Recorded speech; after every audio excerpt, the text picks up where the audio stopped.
Hey, what's up, everybody? And thank you for listening to Operation Agency Freedom, where we are bringing you top secret advice from the world's most badass digital agency owners. These amazing men and women are sharing their stories of how they have built 6, 7, and 8-figure digital agencies and how you can too.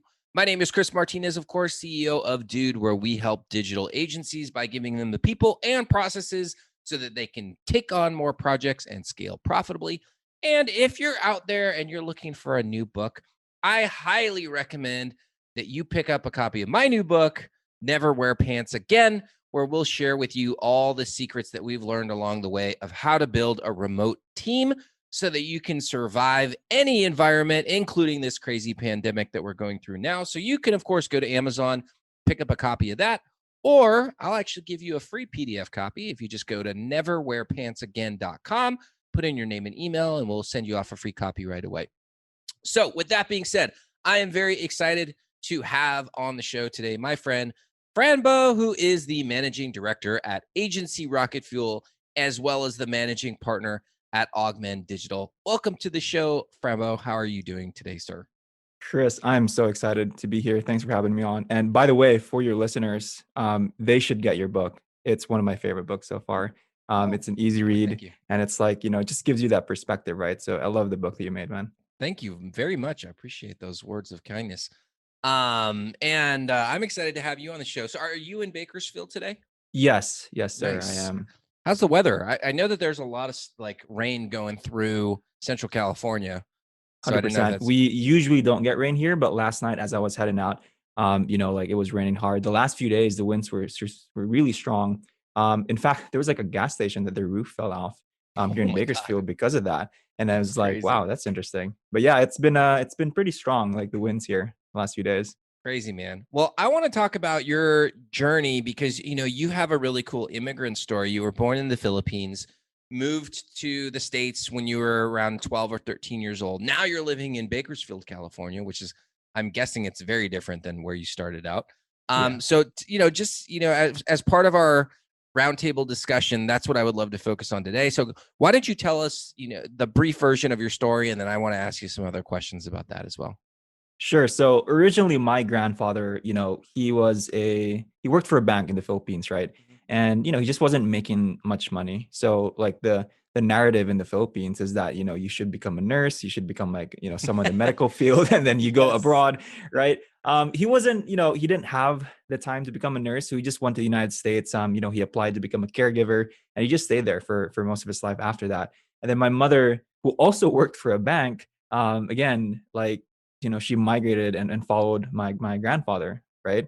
And it was up until I was 12 years old that they decided, hey, maybe I should like go with them too. So they kind of like, they bought a ticket for me, and so I migrated, got the green card, citizenship, and all that. But yeah, man, spent my first 12 years in the Philippines. I still come back though, like every year, because like I miss Hmm. home, right? But like, yeah, that's kind of like what happened. How long were you back in the Philippines without your mother? Oh yeah, that is an interesting story. Yeah, it was like 5 years that I was away from her. Wow. So from Yeah, basically the ages of 7 to 12, you were correct. without your mom. Yeah. So 12 years old, I was gonna graduate from grade school, right? Grade six. And Hmm. she wasn't there for the last 5 years, but by the grace of God, she actually was there during my graduation, which was cool. But yeah, those 5 years were a bit tough. So, I mean, what's that like? Because this is a part of the immigrant story that I don't think a lot of Americans, and especially Americans whose family immigrated here from like a long time ago, they don't understand the hardships that it takes just to get to the U.S.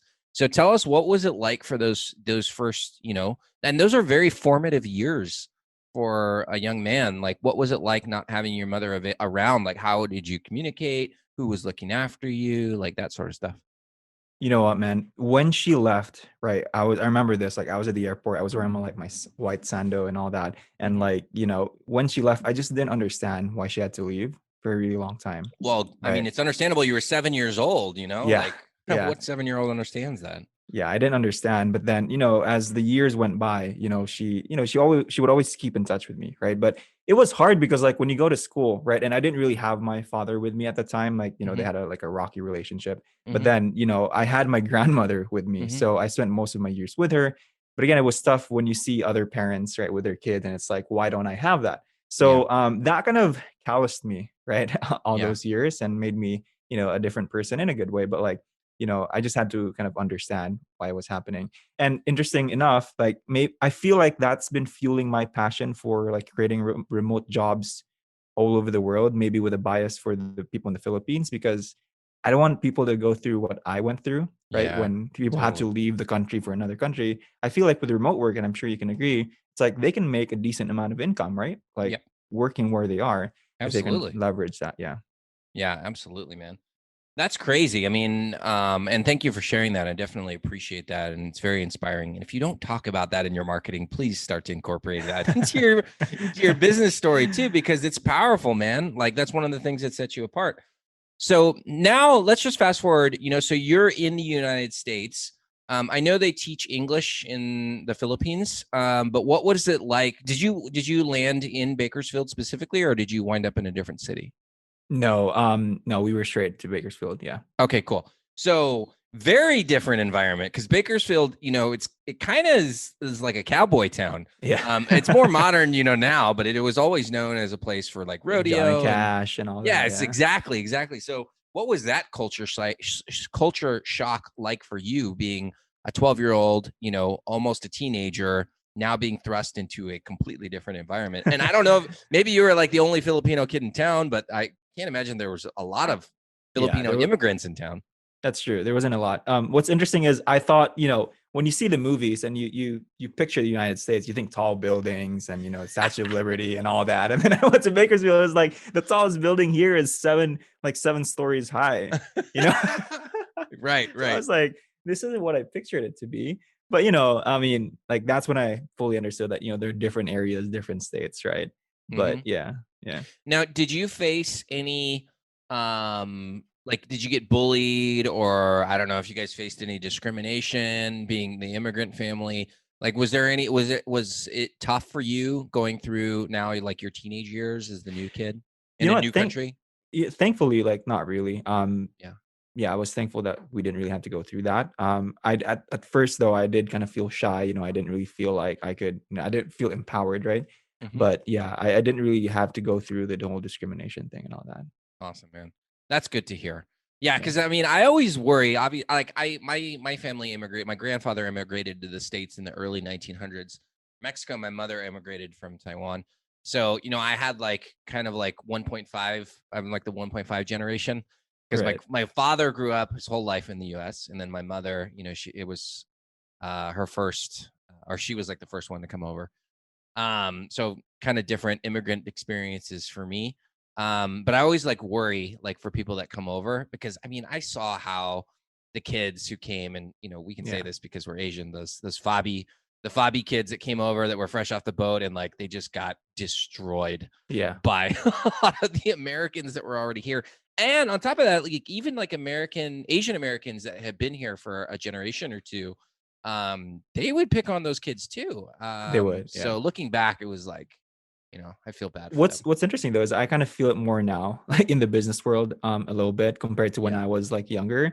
It sucks, but then you see it happening, right? And sometimes you can't believe that this thing is actually still happening in this day and age, right? Yeah. Yeah, I'm so glad that you brought that up because in our industry specifically, I have seen, I mean, it's everywhere. Like if you're not a white male, typically tall, like those are the ones who are typically like everywhere. I don't know why, but like yeah, all the stages and stuff are typically like taken by tall white guys. And as a Hispanic Asian male, in this industry, I am the one who like sticks out, and I'm sure you feel the same. yeah, And I don't know if it's necessarily intentional, but I do feel like minorities are underrepresented in this industry. And maybe there's some inherent bias, which I know if I say that, some people are going to lose their fucking minds. But I do believe that there's some inherent trust that maybe is one of the reasons why we don't see more people of color yeah. as mainstays in the digital marketing space. No, I agree. I agree. It's hundreds of years of behavioral kind of Yeah. shifts that we need to make, right? Yep. But because of your leadership and mine as well in our space, right? We're slowly trying to change that, right? So Exactly. Yeah. Awesome, man. So let's transition over to your awesome agency. So you have two agencies. So why don't you give us the rundown really quickly of each of those? So you have Augmen Digital as well as agency Rocket Fuel, which is actually how I found you. So give us like the summary of each of those. sure. So, by the way, I run the two businesses with a business partner. We've been working together ever since before, and his name is Reynard. Now, the first agency that we kind of work on together is called Augmen Digital. It's a Facebook and Instagram ads agency for self-funded e-commerce brands. So our whole positioning is that, like we want to help those that are bootstrapping and all that. So that's the agency that we work on. And then the other kind of like, I guess you can call it an agency, but it was supposed to be a consulting program, is Agency Rocket Fuel, where we help other agencies build systems, automations, and a remote team so that the owner can just free themselves, right, from the day-to-day work, and they can just continue to work on the business instead of in it, right? Experience that freedom that they've been craving for. And so those are the two businesses that we run right now. Awesome. So, like I mentioned, I found you through Agency Rocket Fuel because you run a really cool Facebook group, and not a lot of people are talking about systems and processes and hiring and scaling the way that you do. And then on top of that, I was like, who's this Filipino dude here in the States? So obviously that caught my attention too. And I was like, how can I support this guy? So like I'm guessing that there was like a transition where you were like, hey, we've learned these things on the agency side. Let's see how we can educate other people and actually grow another business by doing that. What's the story behind how those two got started?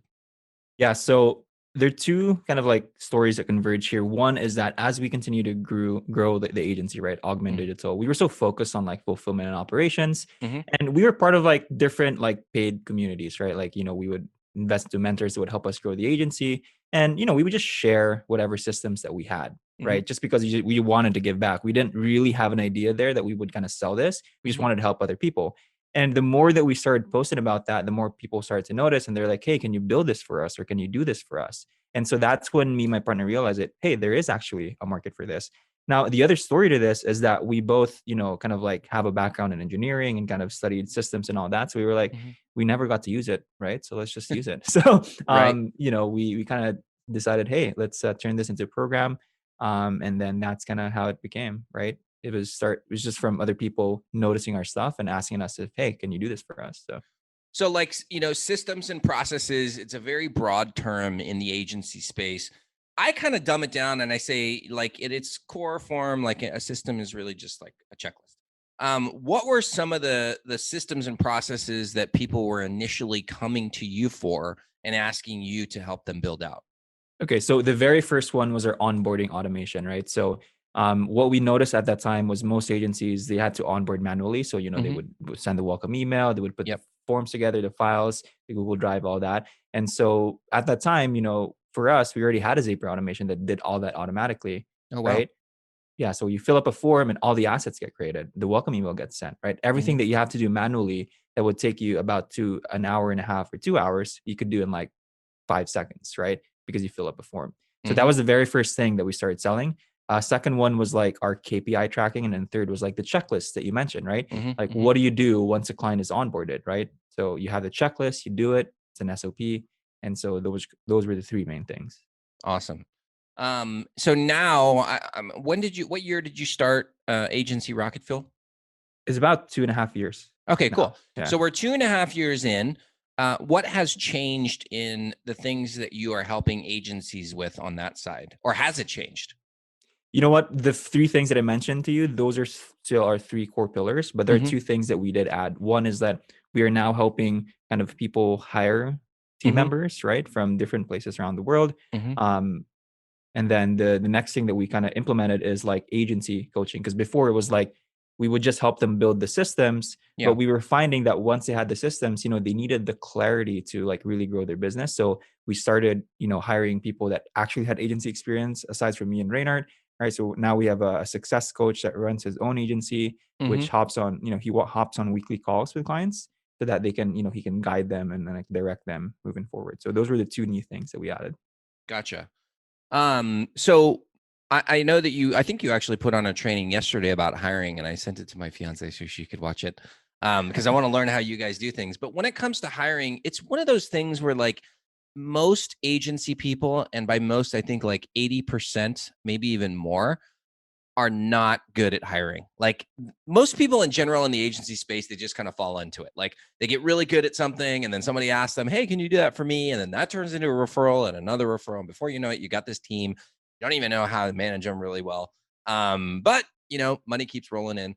So from the hiring side specifically, what are some of the big mistakes that people make in their hiring process? Yeah. So one is they hire too fast, right? They hire out of desperation. If you're really stuck in the business and you really need help, right?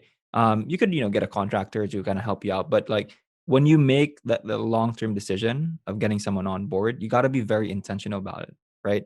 So yeah, intention is one thing, but then if I can just talk about mindset a little bit, I think a lot of agency owners can benefit if they before they start leading a team, that they can lead themselves, right? I think self leadership needs to come in first because, like, I believe this kind of law in the mirror, right? Like, if you have these kind of flaws within yourself, these obstacles that you're facing, I feel like that bleeds into the business, and so I think more and more people can benefit from that. But if you're really looking like like the system, right, the hiring funnel, one is really like one thing that we talked about in the hiring training the other day was that you first got to decide what your zone of genius is, like as a Mhm. business owner, like what gets you out of bed in the morning, and then start to list down the things that are necessary in the business, but then doesn't necessarily get you out of bed in the morning, right? Maybe you want to focus on marketing strategy, but then you still need the sales aspect, you still need the admin aspect. So start listing and separating those things out so it gives you a good visual, right? Getting that clarity, if that makes sense. Yeah, absolutely. Why do you think that some people get into the desperation hire mode? Because that in and of itself, there's a lesson in there. Yeah. Well, one is I feel like, and you can tell me your thoughts, but I feel like there's this pressure going on in the agency world that you got to sell and sell and sell and sell. You got to keep scaling your agency. And I Mhm, get this so many times, man, that people reach out to me and they say, "Hey, I scaled too fast the last year." Right. And it's a roller coaster in terms of revenue. mhm. And I think people should just slow down a little bit. And that's why they go into this stage of desperation because like they think that success is measured by your revenue like growth, right? Mhm. But then, they reach that point and it's like they need to hire someone, Yeah. right? And now it's like there's this internal pressure building that I need to sell, I need to hire, I need to fulfill. And it's like you gotta just slow down, right? Yes. I If that agree makes sense. What do you 100%. think? Yeah. Yeah, I mean, so in terms of desperation hiring, I think it comes down to poor planning. And I do think that kind of pressure to grow your revenue plays a factor.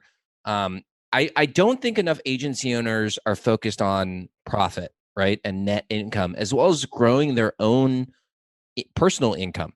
And so I think that agency owners will just go out there and sell and sell and sell. And they don't, like, this is what you kind of alluded to as well. They don't recognize if it's actually the right move. Like, is that the right client to bring on? The other thing where I think that people get into trouble is that they're selling too many different things. And so nothing is standardized. So you're having to bring in a lot of people, and there's just a lot of inefficiency. I've seen many agencies that on the surface, like they brag about being a multiple seven-figure agency, and they're so successful. And then what we do is we get to look underneath the hood, and the operations are an absolute mess. And I can just tell that they're not netting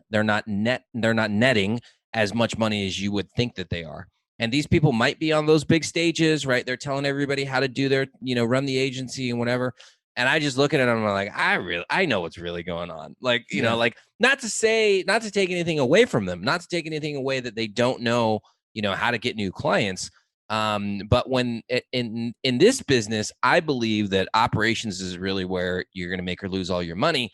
It's not the sexiest part of running the agency by any stretch of the imagination. But after you've been doing this a long time and you really don't have any problem getting clients, that's going to be the difference between taking home a lot more money and or being one of those seven-figure agencies that really is like a nonprofit organization. That's Which I don't think, funny. I mean, if that's what you want to do, that's totally up to you. Like, but I would say if you want long-term growth and sustainability, you do need to focus on profit. You do need to figure out how to make money. And most of the times it's really fine-tuning your operations and knowing your numbers. 100%, man. 100%. Plus, you also have the retention aspect, right? Like Mhm. front end sales are great, but it's like how can you retain your clients, and what's the long-term kind of lifetime value, right? Yeah. For your clients. And it's your operations, it's the client happiness, it's everything after the sale happens, right? And if more people should focus on that, then we'd be better off as an agent, as a agency industry. And what's interesting, Chris, is what I notice is we also get hurt, right? As an industry, if these agencies just keep focusing on sales and like they don't really fulfill well for their clients, because now like that has a negative effect, right? Because this business owner, he's gonna look at all the other agencies the same way, Yep. right? Yeah. Exactly. So I know that your agency specializes in e-commerce. I love that niche, by the way, when you say like bootstrapped e-commerce companies. I think that's a great thing to include in your value proposition, or your elevator pitch. Um, but like e-commerce really focused on conversion. And I know you also help a lot of agencies, with agency Rocket Fuel, specifically the lead gen agencies. Mhm. What are some of the big things other than onboarding that you think that they're doing incorrectly on the operations side? Yeah, dude, one thing, and this is for both like the e-com agencies and like the lead gen agencies, it's the ongoing optimization of an ad and coming up with, new ideas, fresh ideas for the market, right? So what I see happen, is that people focus too much on like systematizing the one ad, the one image, the one creative and all that, which is great, right? That's what you need to do if you scale. But you also need to systematize the innovation of the ads, right? Because like with more and more agencies popping up everywhere, it's like they follow one guru and everyone runs the same ad. It's now the market is now flooded with the same thing. Yep. And I read a lot of like direct marketing books, right? Like one thing that I'm reading right now is Over Deliver by Brian Kurtz, and he says, we got to learn the rules like a pro so we can break it like an artist. And what he meant by that What a is great that quote. we gotta like really put some effort and passion into learning like marketing, right? Mhm. Sadly, there's a lot of people that just get into this space because of the money and the lifestyle, which is possible, right? But you got to fight for it. You got to, really work for that. And I think operations wise, that people should start thinking about that. Yeah. What a great quote. Like I've been doing this for, gosh, 9 years now, which, compared to most industries, it's not a long time. But in the digital marketing space, it was a long time. And what I've learned is that this business, and I don't think it's unique to digital agencies, but this business is very much about, it's almost like, getting an education in like a science or a math, where there's this general body of knowledge, but there's not necessarily a blueprint for success. Now, blueprints sell a lot. Like if you're a guru, like you can sell the shit out of your $1 million blueprint or whatever. But in the long term, it's not really how you build a sustainable agency, in my opinion, because so many things are changing.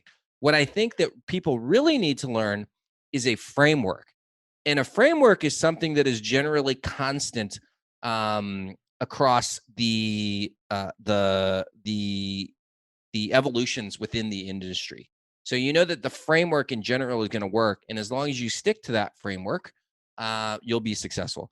But with that being said, the framework itself can also change. So you also need to be learning how to adapt. So at the end of the day, the love of learning and your willingness to adapt very quickly, I think will help you to build a very long lasting and sustainable agency. I love that. I love that. It's kind of like would you consider the Bridge Connect and Deliver a framework of, that you guys have? 100%. Yeah. Yeah. So like what Franbeau is referring to is in my book, we created this philosophy called Bridge, Connect, and Deliver.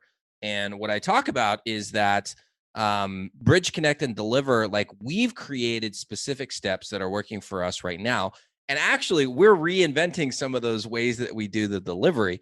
So, but the framework in general can apply to any business, even if you're not, a digital agency. The framework still holds true. but the specifics of how you actually use that framework for your business will definitely be different for you, and they'll also probably change over time. So yeah, that's a great Yeah. reference. I love that. I love that. So go and check out the book. Yeah, yeah, absolutely. So what's next up in store for you guys, both on the agency as well as agency Rocket Fuel? So for agency Rocket Fuel, we know that there's such a huge market for this, right? Like there's so many businesses around the world. We just decided to focus on digital marketing agencies right now. Mm-hmm. But I think many industries will benefit from having, streamlined operations, being able to, hire a team and all that. And so that's really in our roadmap, right? Maybe in the next year or so, we'll still focus on digital marketing agencies and really be the best at that. Mm-hmm. But down the road, we are looking at expanding into different markets. We've had like realtors and like brick and mortar businesses reach out about like what we do. We've had to say no for now, but because we were being intentional about the market. Yeah. For our advertising agency, we do want to get to a point where we can kind of bring the creative in-house. So what we're doing right now is we're just getting the videos and the images from the client, right? And then we kind of do some editing there. But hey, maybe at some point we can have them ship their product to us so that we can actually take videos of it, kind of do our own creative spin on it. Mm-hmm. That's something that we're looking at down the road. Great. All right, final question for me. So, did you go to school for engineering? And I don't know, like you mentioned that before. Did you actually go to I did. Yeah. university? Where did you go to school? So this is an interesting thing. I actually went back to the Philippines for my college degree. Yeah. Great. And what type of engineering did you study? It was industrial engineering where they okay, focus cool. on systems and Yeah. systems and processes. So that was going to be this is my big question is how did that education give you the framework to do what you're doing now? Dude, the biggest thing is it helped me see patterns, right? Mm-hmm. Like this is the thing about industrial engineering. They don't really innovate and create new things. They look at what's existing, right? And then they try to optimize that. And there's a lot of, it's like adding method to the madness, right? We Mm-hmm. add method to the madness. And because of that experience, it's helped me look at very complicated problems and try to simplify it for people. And I feel like that's been bleeding into our businesses and into the programs that we've been, we've putting I out there. absolutely love that. Like the other thing in our industry that kind of drives me crazy is that you have all these people saying, don't go to college, college is a waste of time, da da da da. I think that's nonsense. I think that the university education has a ton of value, especially because it'll teach you certain frameworks like what you mentioned.